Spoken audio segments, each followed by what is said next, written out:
If you ask me the question, why are you standing up every morning? What is the reason you get out of bed every morning?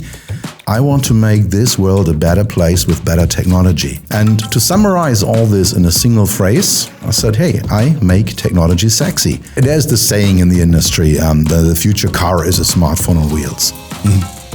My belief is it will be better than a smartphone on wheels. It will be better than a smartphone. The smartphone will be a car without wheels in the future. Ladies and gentlemen, coming at you from the Motor Valley of Europe, Stuttgart, Germany, welcome to the Screens Podcast. I'm your host, Matt Sigers. Behind the console is Tom, and as always, we have a good one for you today. Human-machine interface. Sounds like something out of a science fiction novel, right? The kind of thing that would elicit wonder, amazement, or even fear. Now, we here at Screens spend countless hours every day understanding how and why vehicle HMIs work, and my guest today is a leading expert in the relationship between man and machine, Dr. Peter Rösger, founder and CEO of Beyond HMI. Did I pronounce that terribly? It is okay, absolutely acceptable. For a Texan, it's acceptable. It's absolutely acceptable. Perfect, thank you. So right off the bat, you are both the founder of Beyond HMI and an accomplished public speaker. And your speaking website, Peter Rösger, I'm just going to say it that way. I think that's the best I can do. PeterRösger.com. It states front and center, make technology sexy. You have my attention. Please explain to me a little bit about that. Yeah, first of all, thank you that you give me the chance to be here and to join this podcast to put myself into the row of excellent speakers that you are excellent interview partners you're having here. I'm aware of a few of them. They talked to me about this. And so, thanks for having me here. Yeah, it's fantastic that you're here. Yeah, make technology sexy. Yeah, that's the hashtag I'm working with. And I believe that we put a lot of effort into technology. We put enormous amounts of resources into it. There's a lot of money going into it. There's a lot of focus going into it. There's a lot of material going into this, all the lithium, all the plastics, all the oil we put into technology. And at the end of the day, we need to create value with that. And that is driving me. If you ask me the question, why are you standing up every morning? What is the reason you get out of bed every morning? I want to make this world a better place with better technology. I want to create technology in a way that it makes human lives better.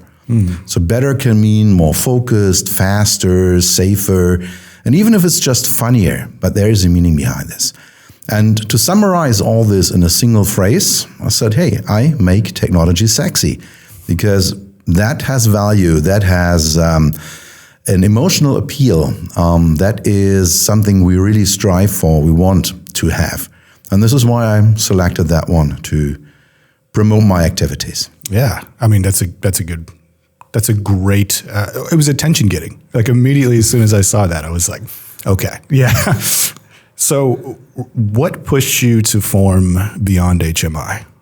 You want to hear the entire story, the whole thing behind it? Sure. Do we have 3 hours time here? I guess the consolidated version. Okay, so I did my very first HMI, human-machine interface car and driver project in 1987 as a student, when I recorded eye movements of driver students and found out how do they change, how does the scanning behavior change over time.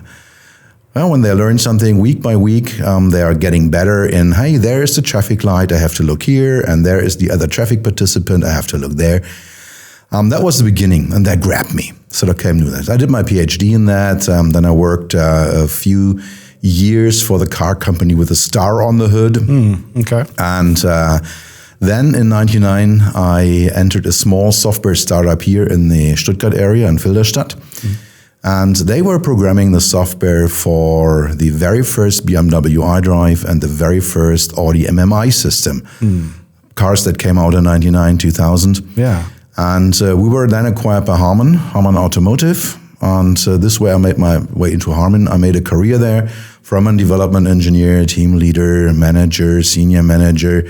At the end, I was director design and human factors, had a team of about 20 people. And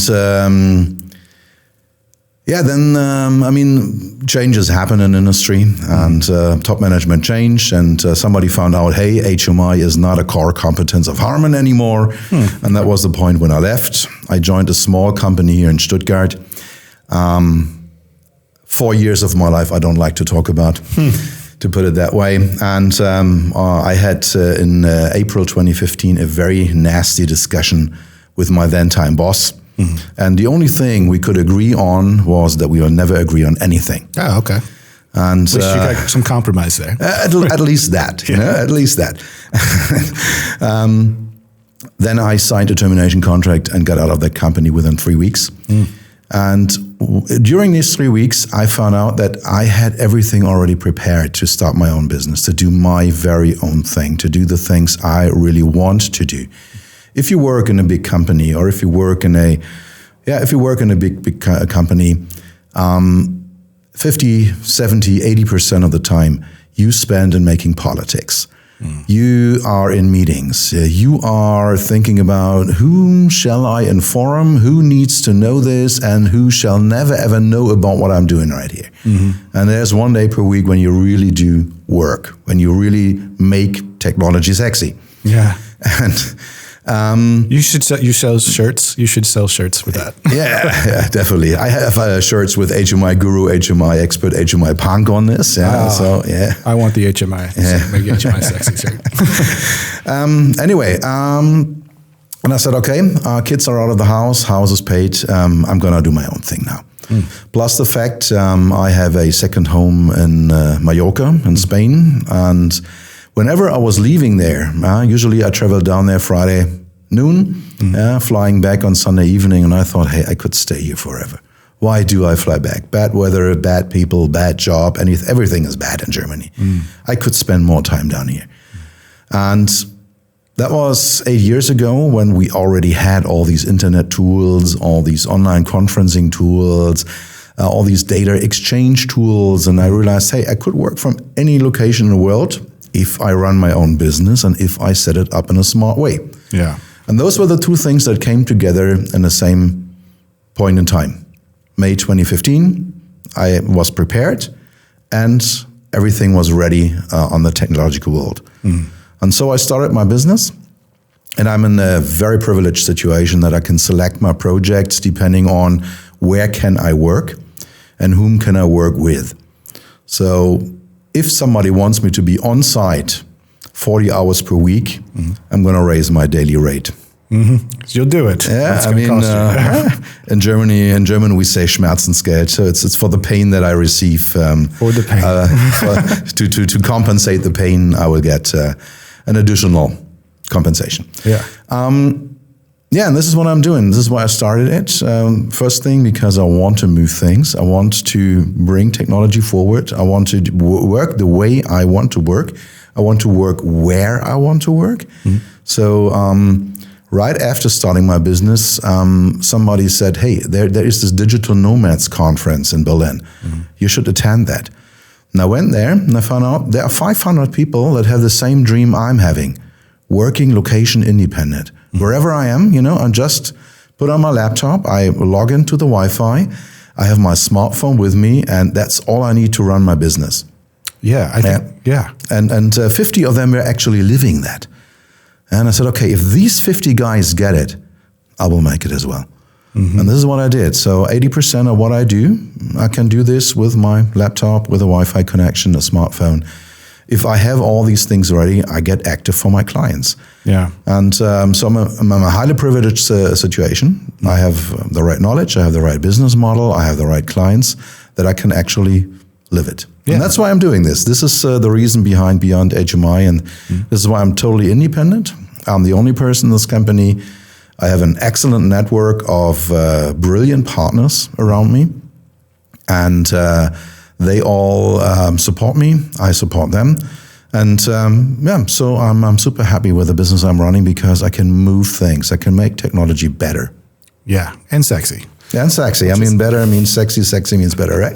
Yeah. It still takes it seems like a huge risk, you know what I mean? Getting out of the normal kind of day-to-day that happens. I think on your website, you've got it to where, you have 3 different residences. I think you live in Berlin and Mallorca, and then here around close to Stuttgart. Yeah. Yeah. And I know I hear about the digital nomad thing a lot, but every time I see it, I'm just like, it seems like it's such a huge risk. But I guess we are at a time where there's more tools for that. You can do it easier.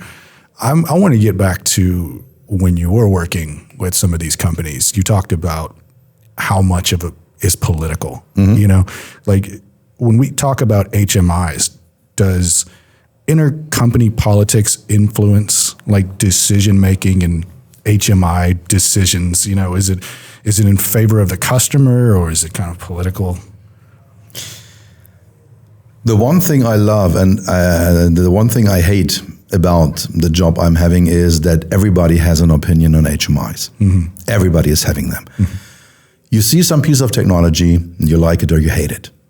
Yeah, and probably you already know, hey, they should have done it this way, or they should have done it that way, and that would have made it so much easier and so much better and so much more, whatever. And this is something, by the way, we share with, for example, chefs and restaurants. I mean, you go to a restaurant and you have a good piece of food, and then you say, I love it or don't love it. They should have cooked it a little longer or a little less salt. I mean, you have an opinion on this, right? Yes. And it's pretty much the same with architects, for example. You see a building and you say, I love it and I don't love it. Hey, they should have made the windows a little larger, or they should have taken a little different paint. Yeah? And the thing here is that everybody has this opinion on the HMIs. This includes CEOs, CTOs, program managers, product managers, marketing people, and they all come in and then they all have their opinion. And all these opinions, they are right. For themselves. And the job, we as HMI designers, as usability, user experience experts, is to bring that to a level that not only one person is ready to use this or loves this or feels picked up at the right point, but that 80%, 85%, 90% of all potential users say, yes, this is easy to use and this is sexy, this is good. And this is the art that we have. And there's the same art a chef has. Yeah. Not only you like this one, but your wife will love this meal, and I will love it, and 100 other people will love it also. Yeah? So they order it and they pay for that. And this is the idea behind this. And this is what I love about my job, and this is what I hate about my job. I mean, if you're a software programmer, nobody will come to you and discuss with you, hey, why don't you put this line of code into a different position? If you are an PCB designer, nobody will say, hey, put that piece of electronics into a different position on the PCB. Nobody will do this. But in HMI, everybody will do this. Yeah, why'd you do this? I like when people yell at chefs, not yell, but they complain about the food. Like me, I burn toast, yet I will still have an opinion on the food. Just like, So like many people understand the advancements in HMI as the process of like transforming the car into a supercomputer kind of smartphone. Is there more to it than that from like a customer perspective than just an extension of a smartphone? Very wide question, I know. There's the saying in the industry, the future car is a smartphone on wheels. My belief is it will be better than a smartphone on wheels. It will be better than a smartphone.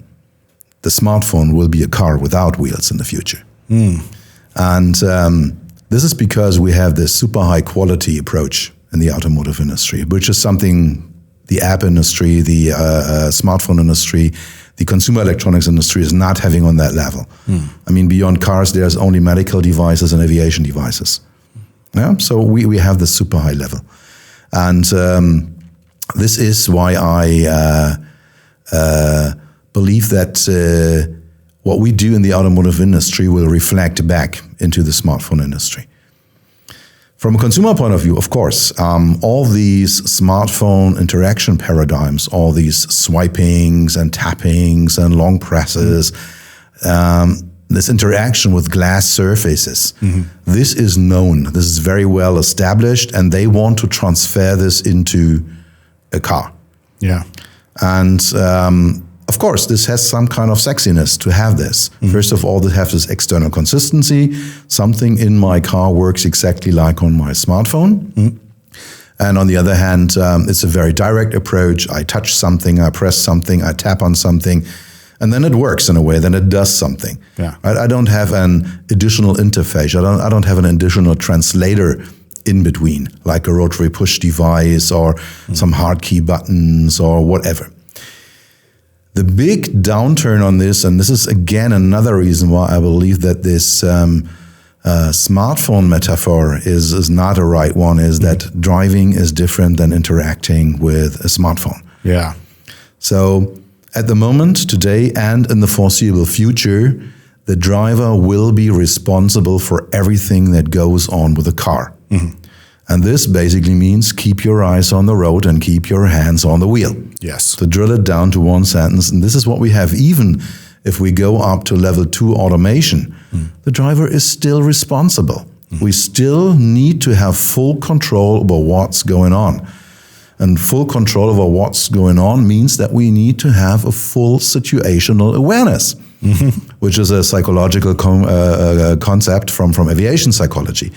But it basically means who is where, who is doing what, and what's going to happen next. Yes. And for this, you need to be constantly in the control loop. And if then you have a glass surface in a car, you will be highly distracted from that because you do not have any haptic feedback. You cannot do anything with your fingertips. You cannot do anything blindly. You always need a visual feedback loop if you work with a touchscreen. Yes. And this is the big differentiator or the big difference between cars and smartphones.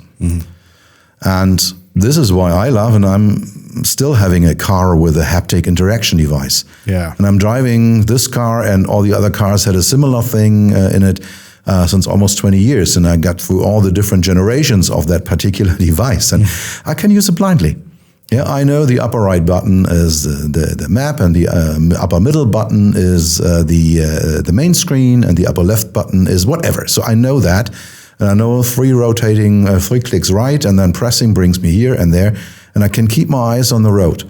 Yeah. And still be at least up to a certain level in the control loop, although I'm interacting with my infotainment system. Do you think most people would do that? I mean, I think that there's some research that comes out.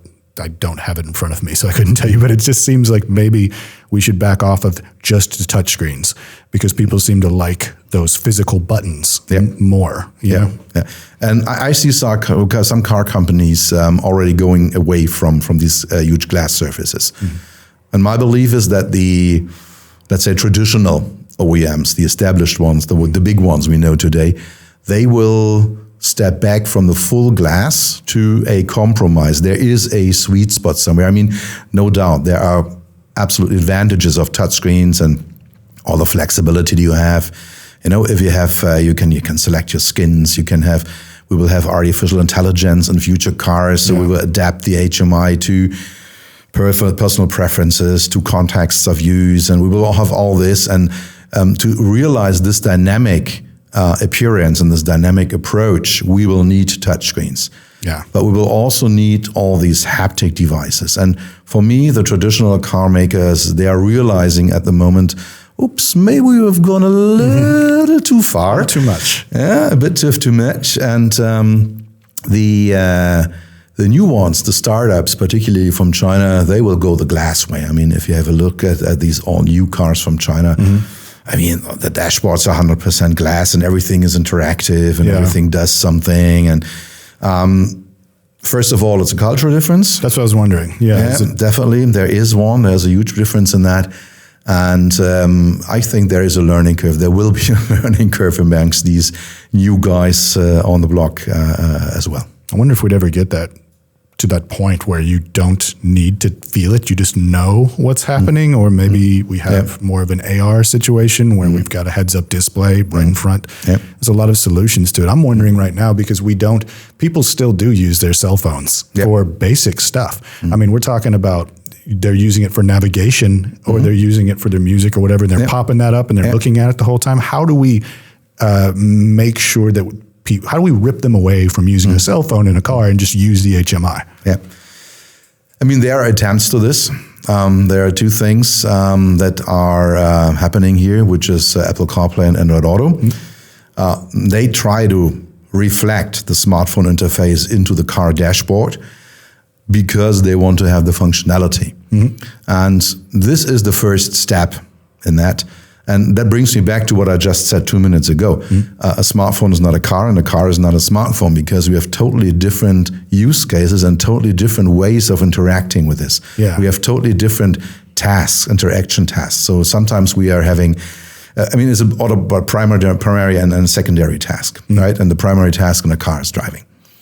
And on the other hand, people want to have the smartphone functionality. They're used to that. They want to check their WhatsApp messages. They want to read their emails. They want to listen to their music streaming playlists. And I think there will be a sweet spot. Again, it's a sweet spot. It's all about compromises. And there will be a sweet spot in the future, which is automotive ready from an HMI point of view, which means not only a touchscreen, not only an enlarged smartphone HMI, but some automotive devices. And that combined with the full functionality of what a smartphone is offering. Yeah. Tom, you look like you pulled, so he's got it right here. Drivers perform better with buttons than with touchscreens. Yeah, that is. Yeah. And I think it's from Volvo, and Volkswagen is going back into the buttons thinking as well. So there's a lot going on, Yeah, I know I do. It's weird because I grew up with the physical buttons, so it's harder for me to get away from that. And as cool as the cell phone stuff is, and as cool as HMIs and screens are, I remember growing up and I liked the technological advancements that I had. It went from, I'm not quite there where they had like the 8-track players in there, but definitely cassette players, and then it changed to a DV or a CD player, you know what I mean? And you start burning CDs, but it was always like, hand me the aux cable because I want to listen to my music. So you'd have to plug your phone in at that time. It's just crazy to see the amount of advancements we've had in just a short amount of time, really, to me, in vehicles. Even 20 years ago compared to today, it's just so completely different. Many people, actually, let me get to this because it does kind of go right in with that. Like with apps like Zoom and Teams and Skype, making it like en masse now to things like HMIs. Could our cars kind of become our offices of the future, kind of like office on wheels or something like that? Do you see that happening? I think it's already almost there. You have all these things in the car, right? You have access to the internet, you have a Wi-Fi connection in there. And the question is, how do we realize that? How do we get the HMI done? And I remember one of the very first projects I did with a software startup in '99 that I joined was getting SAP into the car. So that if you're a salesman and then you have access to all the data that is in the database and all the customer data, and that is available. We try to realize that, and we had a corporation at that time, and try to bring that into a car. And that was the first step into this. From a functional point of view, I don't think it's too much of a problem. You said we have Zoom, we have Teams, we have the messengers, and we have email clients, and that's just software that we have there. So from a technical point of view, I don't see any hurdles anymore. Yeah. The big point is, how do we keep the driver as a driver? Yeah. And of course, you can think about rear seat. Yeah, and if you sit in the rear and your driver is driving, your chauffeur is taking you, then you can work from the car. You can work in a standing car. Yeah, so one of my clients, one of the very few ones I'm allowed to talk about, is a company from Switzerland called Rinspeed, from Frank Rinderknecht. Super interesting guy, and I totally love this guy. He's excellent. He's a brilliant thinker. Really? And he made a car concept where was a pod, and you had this pod in front of your house door, standing there, and you could order a skateboard, click that into it, and drive with it. Yeah, and so all the mobility connected things were in the skateboard, and then all your personal things were in the pod.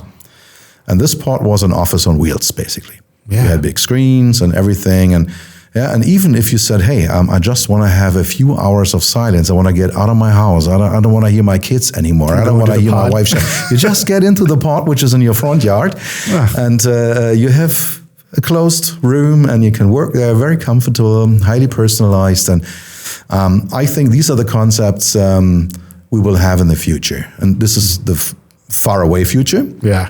This will not happen in 5 years and not happen in 10 years. What we will have is certain access points. What we will have, I just had a project with a automotive first-tier supplier, interior supplier, and there we were thinking about how can we keep people busy while they are charging their cars. Yeah, if you have an electric car, it usually takes you 20, 25 minutes to fill that up, to bring another 400 kilometers. What are you doing in there? Yeah. And so we were thinking about that. How can we provide something inside the vehicle that allows you entertainment, shopping, and working? See, this is good. First off, I would love to have a pod where, is it soundproof, the pod? Because that would be great. Yeah, I mean, we are working on this one. I mean, this will not be a person pod. It will be a cargo pod. It will be a cargo pod. So I would love to just go out to the pod and just scream sometime. Or do karaoke. I don't know. Multiple uses for the pod. Yeah. But while we're talking about this whole subject, like, I want to know, like, in a hypothetical scenario, let's talk about a completely autonomous vehicle, right? Completely driverless, seats maybe 8 to 10 people. Think about how the experience one day may be more like going onto an airplane. Rather than you driving, it's going to be an experience. So for you, you've got a completely driverless vehicle, 8 to 10 people. What are the requirements for the HMI system and that kind of thing? We already have this. This is existing. This is when you enter an aircraft, when you enter a plane, when you enter a bus. I mean, somebody else is driving. And whether that is a robot or whether this is a human is, for the use cases in the rear seats, doesn't make any difference. Yeah. So the simple question is, what do you do when you have an aircraft flight? 2 hours from here to Mallorca. Yeah. What do you do? Play with the screen that's up there, if they have one, for sure. Yeah. Or you bring your own one. Yeah, that's true. Yeah, you bring your tablet, you bring your ebook reader, you bring your smartphone. So when I have these flights, I always have a very well-designed set of headphones that I put on, high-end stuff, and I have my downloaded music on my smartphone. I listen to music, and I have my ebook reader, and I read a good book. Okay. And others pull out their laptops and their work. I mean, I'm a pretty full-size person, so it's very hard for me to get this table down and put the laptop onto it. It's not very comfortable. I mean, if I fly business, it's a no-brainer. I pull out my bag, my laptop, and I work. Yeah. And this is what we do, and this is what we will see in these level 5 highly autonomous cars. So basically, they need to have good Wi-Fi, possibly. That's the major point. Yeah. I mean, we are having very few open points in this one. For example, how do I tell the car where I want to go to? Yeah. This is a point. How do I tell the car if it is driving maybe too fast or too rough or not my driving style? How do I tell the car if I need a bio brake? Yeah. I mean, things like this. Or if I change my destination. I receive a phone call and I say, okay, I won't drive home. I have to drive to another client now. How do I tell the car this? I mean, we have to clarify this one, and there needs to be an HMI. And my idea is, once we have all these electronic devices, all these smartphones and tablets with us anyway, and they're connected to the pod anyway, why not using them? So we'd be using our cell phone or all of this, maybe download an app that works with the vehicle, and then you have it all right there. Yeah, and you do it there, and you say, hey, guys, I need a bio brake in 10 minutes. Please find a place where I can get out for 2 minutes. I like the term bio brake. That's better than I would put it, for sure. Okay, so like switching gears a little bit, let's, what market right now do you feel is the driving force behind like current global HMI innovation at the moment? Would it be Europe, US? You mentioned China earlier. That's very hard to say. I very much believe in the intercultural differences that we have. And although we are having more and more apps and operating systems and technologies that unify that globally. We all have iOS, we all have Android, we all have Windows, we all use WhatsApp, we all use Facebook, and they're more or less the same all over the world. But I still believe that there are intercultural differences, particularly in cars, particularly in branding cars. I mean, if we go to electric drivetrains, if we have fully connected cars, all this part will be more or less the same, whether I enter a BMW, a Mercedes, or a Geely. Yeah? So it doesn't make too much difference anymore. Yeah. So the difference is in the appearance of the car, is in the how does it feel, what kind of user experience is it giving me. And we already have this today. So if you sit in a Mercedes and look at the dashboard and interact with that, it is a totally different experience than in a BMW or in an Audi or in any other car that you have. Yes. So they are unique. So there will be a certain amount of things that will happen locally in the single markets.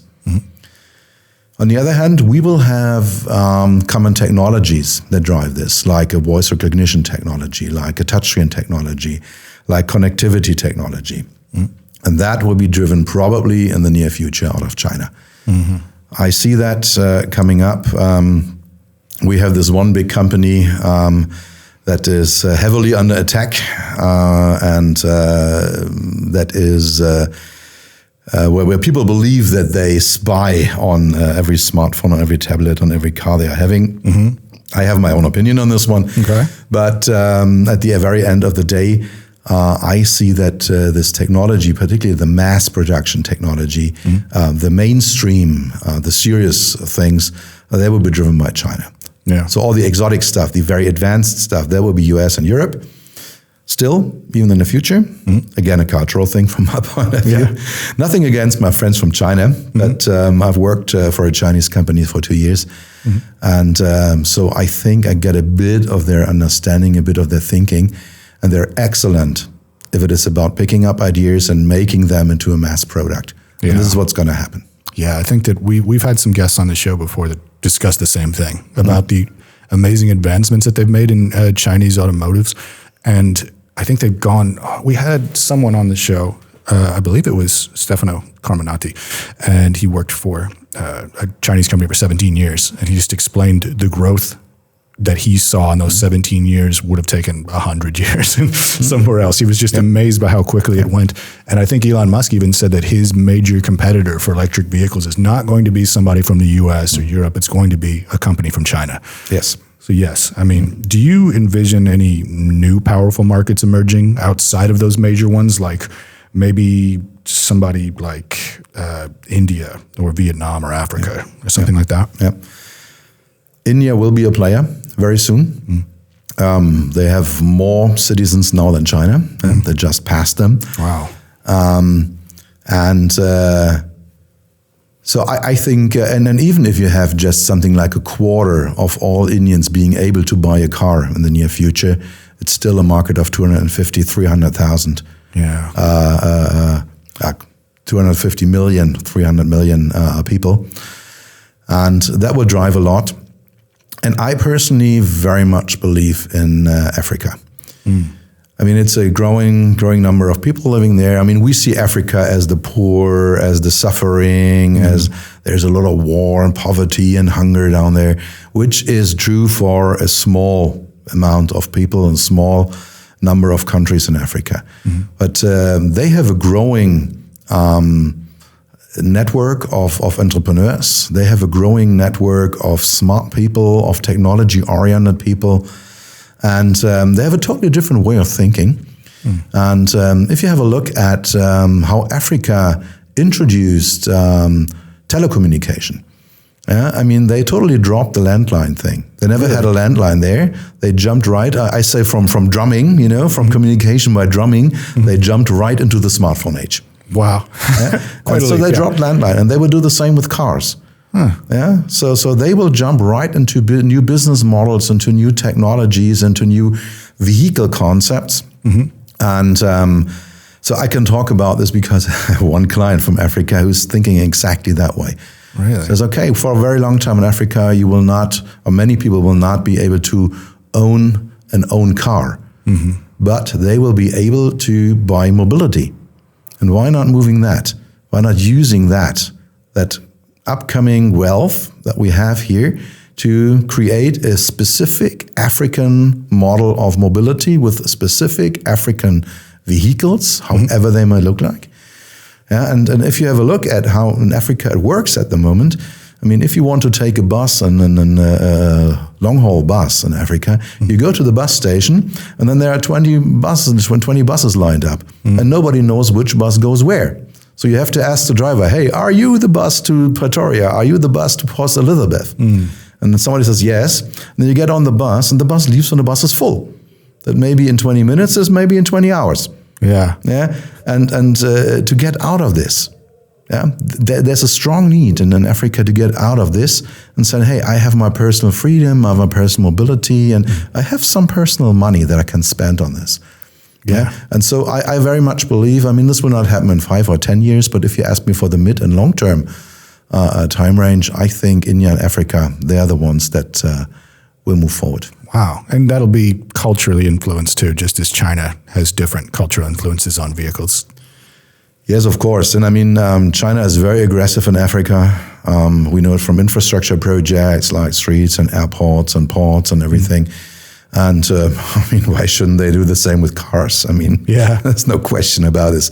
They're super smart in doing that. Yeah, it's crazy because I think we had a guest before that also spoke about this, and he was talking about they had prepared for certain political things to happen in China, as in they had the one-child policy. And so they were trying to get out ahead of it, and they thought, okay, when this happens, there's going to be a baby boom.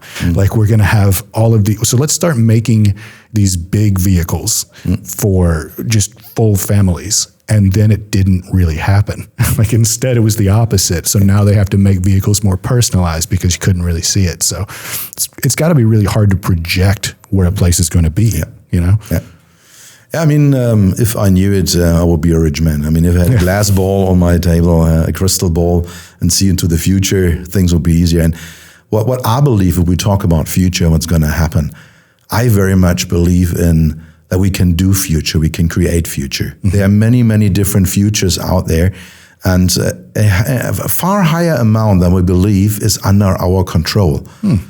Even you can control your future, and I can control my future. And we as a society in Germany, in Europe, on this globe, we can create our future. We are not victims. It's not just coming over us like a wave but at the end of the day, we are smart. We can do things, and we can make good decision making and use sexy technology to create a better future. And I wouldn't be here and I wouldn't do my job if I did not believe in the doable or the makeability of future. Yeah. Well said. You know what I hope? I hope you are a rich man because you have a book that you've written. I hope that makes you a rich man. Do you want to tell us a little bit about the book? Yes, it's my new book. It's available in German at the moment only. I'm talking to my editor about an English version, but at the moment it's only available in German. It's called Status Offline.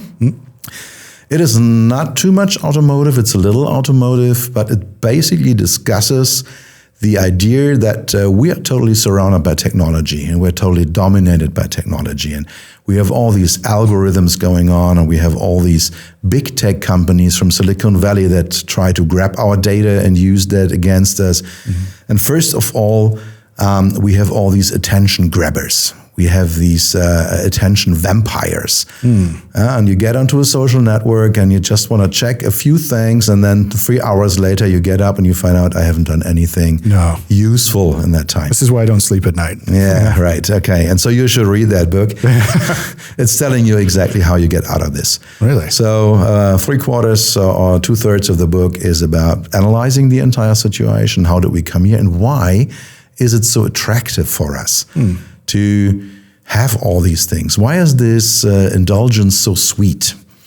And then I'm writing about how to get out of this. What can you as a single person do, and what can we as a society do to use all the benefits that technology has? And I mean, there is no doubt that technology has enormous benefits.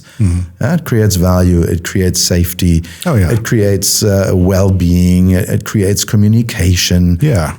So there are tons of benefits, but we have to pay a price.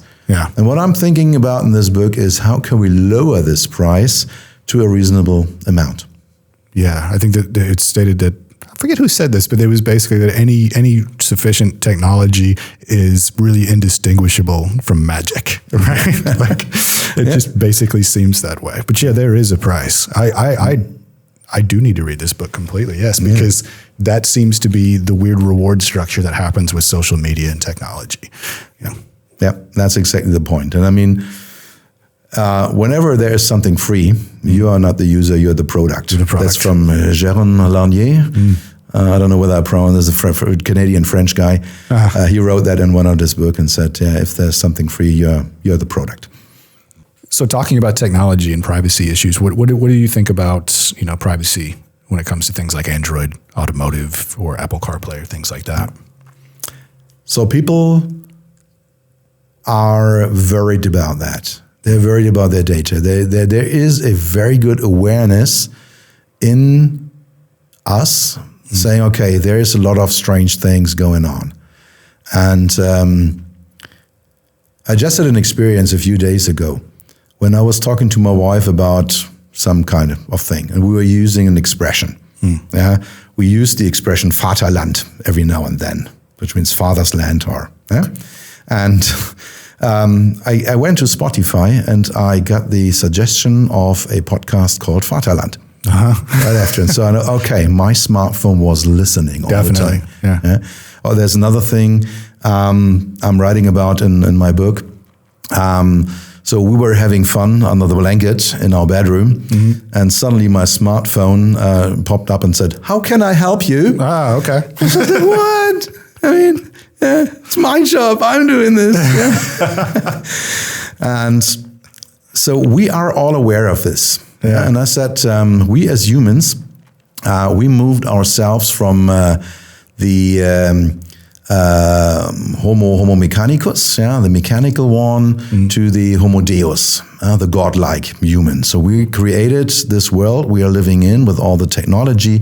We are everywhere. We can see everywhere. We know everything. We can make a research on everything. And we have all the information available. We can control everything over the internet. So we are in a godlike status. And this is the one thing that we have, and we're all aware of this. And at the very end of the day, the sweetness of using these technologies kills all the doubts. Because we are highly aware, we experience this all the time. My smartphone knows where I am, knows what I am doing. It knows how much sports I have done during the day. And so the benefits, they are so sweet that we pay this price. And we are aware of this. Yeah. So, and if you care about privacy, throw away your smartphone. That's the best thing you can do. And if we bring this into the car, you ask for Android Auto and Apple CarPlay, exactly the same thing. But even without that, I can tell you, the car companies know a lot about you. Oh, yeah. So I received from my car dealer a call, hey, your car is ready for the next maintenance in 2,000 kilometers. Don't you want to have a date? We know how much you are driving, so I think within 3 weeks you should be here. What the fuck? How do you know? They know. Yeah. They definitely know. Oh, yeah.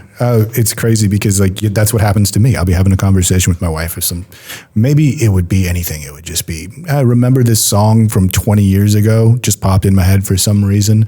And sure enough, I'll turn on the TV, pop a YouTube app or something like that. And the music video is right there. It's just recommended. It's suggested. But as you say, this is kind of this weird price that people have become accustomed to. Like you remember a long time ago, there was people worried about, they're listening to you, they're spying on you. Now it's like people have voice-controlled devices where they're making sure that it's listening at all times. So it's this weird kind of bargain that humans have made at this point. And they just need to get used to it, I guess. And I mean, you don't have this price right away. Yeah. So, I mean, if you go to the supermarket and you pay, you have to put some money on the desk, or at least your credit card. And so if you pay with a credit card within a month, it's booked from your bank account and you can see these figures going up and down on your bank account. So you're aware of this kind of price you pay. If you drop your data, if you drop your privacy at big tech in Silicon Valley, you don't see it, you don't feel it. I mean, sometimes it feels even better because the online bookstore, the big one, gives you the right recommendations. You get on YouTube, on Spotify, and all these streaming services. You get the right recommendations, and you love that. And I think it's okay. Why should they show me any advertisements or make me any recommendations I would hate anyway? Yeah. And the thing is, what is behind that? What's happening beyond all these things that we at least have a small awareness of? Yeah. And then we haven't yet talked about all these speech assistant systems. You know? Yeah. I mean, hey Alexa, you know everything about me, right? Everything. Yes. Everything, because it's listening all the time. And we have proof from whistleblowers that they're analyzing all that. Yeah, they'll tell you that no, there's only certain things. You sign a contract and they say, hey, we won't use this data. We won't abuse it in a way, but they do it. I mean, that's the thing, though, is that I think people are aware that that's happening no matter what. They probably care less and less over time. What do you personally, do you think the price is, I mean, you seem positive about it. Like, in a way, you're just like, hey, this is the future, right? Yeah. I personally, I try to limit it as much as I can, being aware that this limit is not zero. It's bigger than zero. So I have my smartphone. My wife is driving a car with one of these new voice recognition systems that's always listening to you. But actually, I don't have a voice assistant in my home because that is a point where my personal feeling tells me one step too far. Yeah. No, you'll get weird, ill-timed notices from your phone at the worst time. Or the best time. I don't know. But we haven't even gotten into like the artificial intelligence of it all, right? Like this seems to be the big topic of, I mean, at least now. I mean, I think a couple of years ago it was metaverse and this stuff. I think this seems to be the thing today. ChatGPT basically doing people's homework for them or giving you anything. How do you feel artificial intelligence impacts like, HMI development, or it will? It definitely will. It is, I mean, it's emerging. It's moving forward, and we have not yet reached the peak. We are far, far, far away from the peak of artificial intelligence. So we are in the very, very, very beginning of the entire thing. It has clear benefits. I mean, if I have a question, I type it into ChatGPT, and then I get an answer. And what I find out very often, it's just stupid stuff. So, for example, I asked ChatGPT, write me a LinkedIn post of 100 words on automotive HMIs that will get 1,000 likes. Okay. Yeah. So, and it wrote me something that was totally foolish, blah, blah, blah, blah, blah. Yeah. Nothing anyhow serious. And I posted that and said, hey guys, this is what ChatGPT thinks. And I got all the response saying, hey, yeah, we expected that. Did you post it? I posted it, yeah. How many likes did you get? I'm very curious. 50, something like that. Oh, okay. Not so very close. But I wrote, hey guys, this is what ChatGPT suggested me is a very good post on this one. So it was my command on this. It was not the post itself. It was that I posted the post that was to be posted. Was supposed to be posted. Posted the post that's supposed to be posted. Yes. I see artificial intelligence as a good technology, a positive technology, because it will be able short-term to provide us in all the routines that we have, all the standard stuff. I believe that there are things that are typical for humans that can never be imitated, or can never be done. It can be imitated, but not done by artificial intelligence. That's empathy, that's intuition, and that's creativity. Yeah. And so as long as we keep safe, that we remain empathic, intuitive, and creative as humans. And this is the second thing that I always say, we need to indicate where there is an artificial intelligence. And this is not very obvious. I mean, we are interacting with artificial intelligence all the time already. Yeah. If you go to the big search engine, if you go to the big bookstore on the internet, there's all artificial intelligence behind it, and we don't know it. We don't realize it. It's not visual, right? Like you can see art on the internet, and sometimes, I mean, it's really hard to tell now because it's so good. But then you look at the hands sometimes, and it's messed up. But this, you're saying, you don't see anything. Yeah, and all we need is a tag saying BAM or stamp, an indicator. This was created by artificial intelligence. Yeah, and we need that. And I mean, there's a lot of discussion. Shall we limit artificial intelligence? Shall we do some legislation? I said the only legislation we really need is indicating, hey, this is done by an artificial intelligence. Yeah. This is a machine. This is bits and bytes on some piece of silicon. This is not a human doing something. And if we get to that point, we say on a global basis, every application that contains some kind of AI is indicated as artificial intelligence. Then we create an awareness in the user saying, okay, I can use this, but I'm aware it's not a human that suggested this and that. Yeah. So you spoke about some of the research you did, like with the eye tracking back in the 80s. How do you think some of that previous research that you've done, or any previous research that you've done, is being utilized, like you can see it today? Like how has it evolved? Yeah. All right, I did this very first eye movement study there, and I've done it every now and then afterwards. I then moved on in my PhD thesis, and the first time I spent at Mercedes with pupil diameters. So that's another eye parameter. So if you are under mental workload, if you're under stress, you get larger pupils, and if you're relaxed, you get smaller ones. The big thing is that all the light that we have around us is also influencing the pupil diameter. And the basic question was, can we calculate the mental part out of the illumination part? Yeah, that was the big question there. And when I was at Mercedes, we used all these parameters to try to detect driver fatigue. Okay. That was, we call it driver condition at that time. And so in the late 90s, we did all the basic research. Do you know this little yellow coffee cup in Mercedes that tells you when you are tired? So that is serious. That is in the car. Yeah, really? If you drive for a longer time, and then this one shows up. And Mercedes is measuring your attention level, your fatigue level, and if it gets under a certain level, under a certain limit, you get this yellow coffee cup telling you that. And we did the basic research in the late 90s on that one, trying to find which are the parameters that are best to calculate fatigue or to measure fatigue, which is the best combination. And I don't know what they are having in there today. My belief is it's more driving-related parameters. It's just like steering wheel behavior, braking behavior.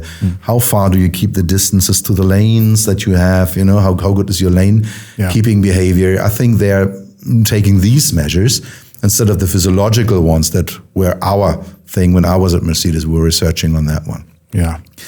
But if you ask me on eye movement studies, I saw a presentation a few years ago on one of these usability conferences. There was a guy that had an eye movement study on what happens if you open an Amazon cardboard box that was sent to you, a package from Amazon. Really? The question was, where do we put all the commercials? So there are flyers in there, and you know, where do we put them? Where's the optimal point of view? Where do you look at if you open a package? And he showed a sequence when some guy was, some male was opening a package, and there was a female task leader sitting opposite of him, and they did an eye movement measurement. You know, and the lady, the task leader, she had a pretty open blouse. You know. And the only thing you could get out of the sequence was that this guy was always trying to look at her assets, you know, all the time, trying to look into her shirt, trying to find out what's in there. Were they just kind of shooting this way and back? Kind of? And I mean, I don't need scientific research to realize that men always try to do that whenever they have the chance. There are applications for eye movements outside automotive, also inside automotive, that are very useful, particularly if you think about driver monitoring systems, the surveillance of drivers. Where is he or she looking when he or she is supposed to drive and have his or her eyes on the road? So we are having these systems that will come into serious cars very soon. If you take your eyes off the road for longer than 2 seconds, you will get a beep tone telling you, hey, you are not looking at the street, and there are things happening out there, and you should be aware of those. And so this is the reason why I believe that these eye movement devices will find their way into cars, will find their way into other parts of technology. Because, I mean, we can find out about visual distraction in cars with them. We will never find out about cognitive distraction, which is the far more dangerous thing.